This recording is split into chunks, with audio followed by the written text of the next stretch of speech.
not marry them. Somebody say amen. I'm talking about it's commitment that determines the destiny. Amen. But we live in a world and we live in a season where people are just no longer committed. Somebody say amen. Amen. I can preach to myself, amen, in a devil's den. Amen. But here it is. Amen. They're just not committed. They're not committed to marriages.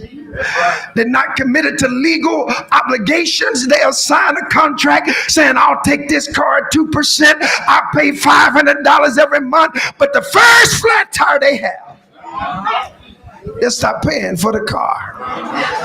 The man got to, amen, come find it and repossess it. Somebody say amen. Then they try to hide it.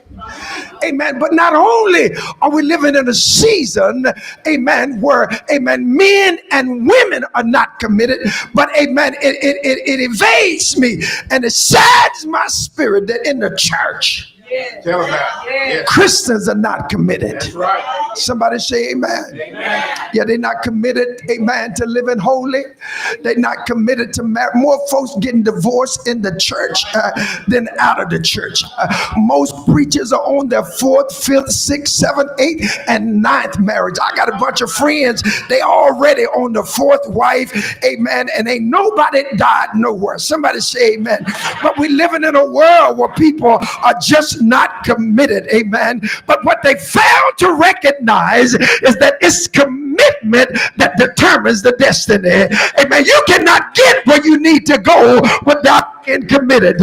Amen. There's got to be consistency in your life and dedication in your life in order for you to reach your destiny. Amen. That's what the word means by definition of Brother Merriam-Webster's dictionary. It means there's got to be consistency and dedication in your life in order for you to get your destiny. Look at somebody and say, I got a destiny.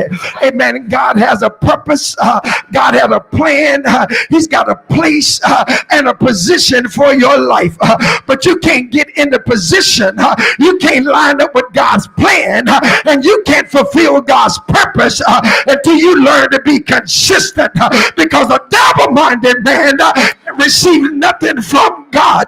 You got to learn to be dedicated, steadfast, and unmovable. And in this process of me being consistent, in the process of me being dedicated, I got to go through some disappointment. Somebody say amen. God's trying, amen, to get me to be dedicated. He's trying to get me to be consistent. So he has to teach me the lesson of disappointment. Somebody say, I got to learn the lesson. My friend Bishop James Rogers, if he was here today, he would tell, amen, you don't hate the process. The process is a series of changes, series of trials, testings, and tribulations you got to go through to get to a place that you can learn to be consistent, dedicated, and committed. Look at somebody and say, I want to be dedicated. Amen. Now, I thought about this. I thought about my wife, actually.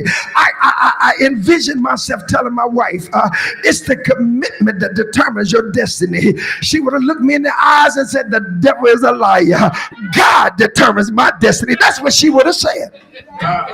She would have said, amen, whether I'm inconsistent or not, amen, God has already got a plan and a purpose for my life. Somebody say, amen, I'm going somewhere. But the Bible said, many are the devices of a man's heart. Proverbs 19 and 21.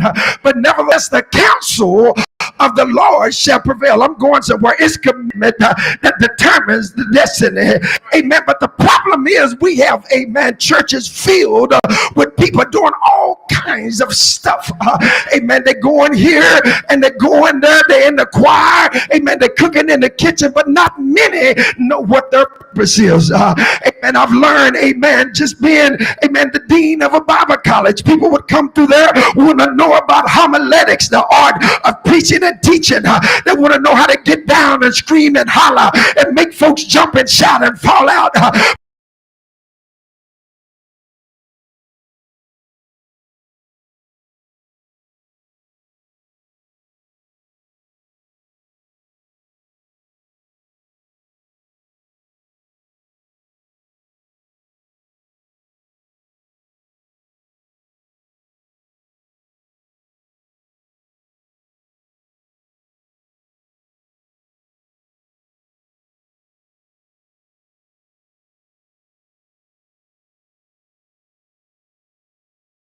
a minute ago, you said, amen, he's just good to me. I just love him. I think that's what you said. Amen. Amen. But here it is in Jeremiah, the 29th chapter and the 11th verse. God says, amen,